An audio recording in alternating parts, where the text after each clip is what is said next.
Παιχνίδι στο πρώτο ημίχρονο ότι η καλή πλευρά του ΠΑΟΚ, η καλή πτέρυγα του ΠΑΟΚ ξεκινούσε από πολύ πίσω από το Λίνο, ο οποίος έκανε ένα πάρα πολύ καλό παιχνίδι. Για ύποπτο γκολ, φυσικά και είναι ύποπτο το γκολ, γιατί η κρέγια μου. Ποιος ανοίγει εκεί, ο Ιβίτς, ο οποίος μαρκάρει με τα μάτια, και ποιος άλλος είναι ο Σορλέν? Ποιος είναι εκεί? Ο Σορλέν πρέπει να είναι. Ο Σορλέν πρέπει να είναι. Εκεί λείπει ο Γκαρσία. Ναι, λείπει ο Γκαρσία. Με την ξερή που έκανε. Ναι. Με τη βλακεία, τη χαζομάρα που έκανε. Το εξυλαστήριο θύμα Γκαρσία. Κοίταξε λίγο. Σε εκείνο εξυλαστήριο θύμα Γκαρσία. Εξυλαστήριο θύμα Γκαρσία, το θύμα. Ο ένοχος είναι ένα εξυλαστήριο. Εγώ εξυλαστήριο θύμα ο Γκαρσία. Α, νόμιζα, εντάξει. Είναι Φερνάντο Σάντος, τελείωσε. Φερνάντο Σάντος για σένα. Εντάξει. Όχι για μένα. 30 λεπτά ο Φερνάντο Σάντος δεν τους έβαλε τους μέσα, ρε. Όχι, τίποτα. Μην μας πας τα νεύρα τώρα. Χάλια Παναθηναϊκός.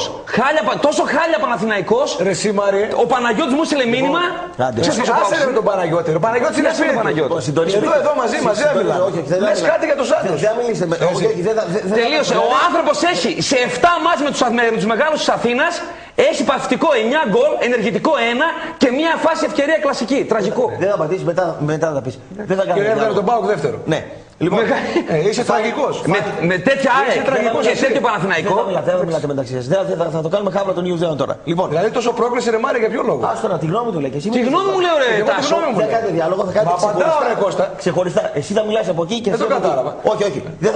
Δεν θα μιλήσει. Λες και είχε καμιά ερωτική συνέβρεση με τον Σάντος να πούμε και έχει αποθυμένα. Τελείωσε ρε παιδί μου. Μείνε με τον Σάντος. Καψούρα να βγες μαζί του. Τα είπα Κροατής του, τώρα τον άκουσα. Ραδιοφωνάκι άκουγα. Έβλεπα ΑΕΚ και άκουγα Ραπτόπουλο. Τα είπε Παοξής άρρωστος. Παοξής άρρωστος. Τελείωσε. Συγγνώμη ρε Κώστα. Πες μας τι λάθος έκανε ο Σάντος. Στοπ. Γιατί είναι ένα λάθος. Γιατί αυτή είναι η νοοτροπία του. Πες μου το λάθος του. Γιατί αυτή είναι η νοοτροπία του. Ποια? Με τους μεγάλους της Αθήνας. Αυτή είναι η νοοτροπία του. Ποια είναι, πες την. Παθητική. Φοβισμένος. 30 λεπτά δεν ήταν φοβισμένος. Οι παίκτες δηλαδή. Παναθηναϊκό. Πρώτον, θα σου απαντήσω εύκολα. Δεν υπάρχει Παναθηναϊκό. Δεν υπάρχει Παναθηναϊκό.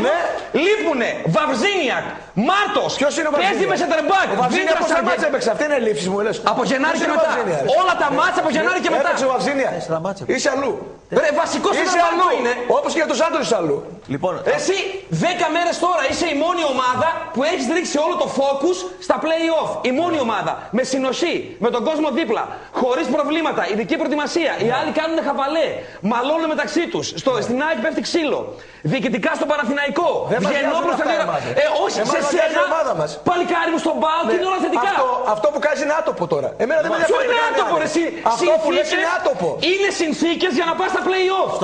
Πας με τις πιο ιδανικές συνθήκες. Ωραία, stop. Και τι θες να πεις με αυτό? Τελείωσε. Φερνάντο Σάντος. Ωε. Για σένα.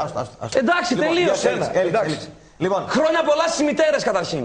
Πέρασε αυτό. Που γιόρταζαν σήμερα, σε όλες, να είναι καλά. Άρα και στην Αγγλία τη μάνα του ποδοσφαίρου. Πάντως εκτίδεσαι, όπως όλες τις φορές εκτίδεσαι. Βρε, εγώ τεκμηριώνω. Άσε με λίγο, δεν τεκμηριώσεις τίποτα. Μείνε με αυτόν. Δεν τεκμηριώσεις τίποτα, Μάρια. Έλα, μου στείλε ο Παναγιώτης. Βρες τον Παναγιώτη, με νοιάζει ο Παναγιώτης. Άμα θέλει ο Παναγιώτης, έρθει εδώ να μιλήσει. Ποιος Παναγιώτης τώρα? Άσε με τώρα τον Παναγιώτη. Λοιπόν, δεν το κατάλαβα. Σε ρώτησα να μου πεις το γιατί. Και απαντάς άλλαν δι' άλλων. Λες για τα προβλήματα της ΑΕΚ. Είσαι αδικαιολόγητος. Γιατί δηλαδή. Είσαι εκνευρισμένο. Όχι, όχι, δεν είμαι εκνευρισμένος. Απαντάω όπως σου μιλάει. Έτσι. Γιατί τόσο πόλεμο εσύ στο Σάντος. Μπορείς να μου πεις? Δικαίωμά του είναι. Μα δεν μπορώ να το καταλάβω. Δικαίωμά του είναι και στον ίδιο. Δικαίωμά του, αλλά λέει τεκμηριώνω τις απόψεις. Βγήκανε Παοξίδες στο Ραπτόπουλο απόψε, αγόρι μου. Ρε εσύ. Βρήκαμε τώρα το εύκολο θύμα, ο Παύλο Γκαρσία. Ναι, γιατί ρε εσύ. Το εύκολο θύμα. Σαφώς λάθος του. Λάθος του. Παλικάρι μου, λάθος του. Ναι, λάθος του. Αλλά είναι το εύκολο θύμα. Όταν κρεμάει μια ολόκληρη ομάδα. Ναι, όντως ρε φίλε. Έτσι. Είναι και φίλος ο Ηλίας. Μίλα με το φίλο τώρα. Όταν πουλάει μια